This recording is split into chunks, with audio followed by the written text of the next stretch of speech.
અંગે લોક જાગૃતિ કેળવવા અથાગ પ્રયત્નો કર્યા છે.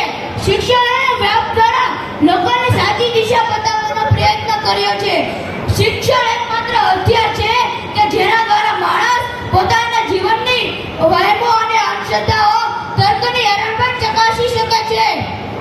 રોજ બેરોજગારની ઘટનાઓમાં આજે પણ કોઈ સ્ત્રી કે બાળકની બલિ ચડાવી જો આટલી હદ સુધી પણ આપણા સમાજમાં અંધશ્રદ્ધા પ્રવર્તે છે તો આપણે પણ એક જાગૃત નાગરિક તરીકે આપણી પણ ફરજ બને છે કે આપણે પણ આ વિષય પર યોગદાન આપી લોકોને હેરાનગતિથી મુક્ત કરીએ.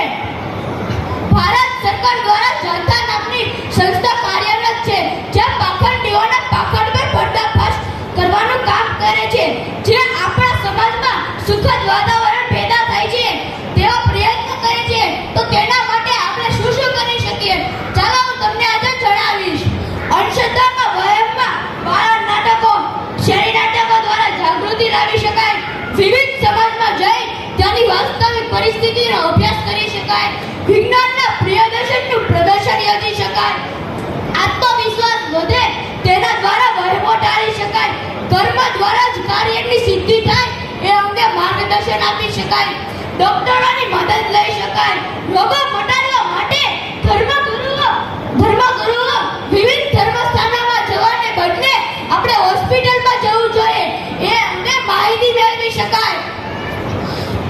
પોલીસ તંત્રને પણ આ બાબતમાં સામેલ કરી શકાય. કોલેજના વિદ્યાર્થીઓને પણ નિવાસી કેમ્પ દ્વારા આ અંગે જાગૃતિ મેળવી શકાય.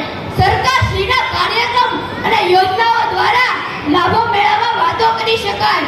અંધશ્રદ્ધામાં વહેમમાં જીવન બરબાદ કરવા કરતા શિક્ષણ સહાયક યોજનાઓ દ્વારા ઉજ્જવળ ભવિષ્ય અંગે માહિતી મેળવી શકાય. ખાસ કરીને આ જાગૃતિ સ્ત્રીઓમાં જરૂર લાવવી જોઈએ.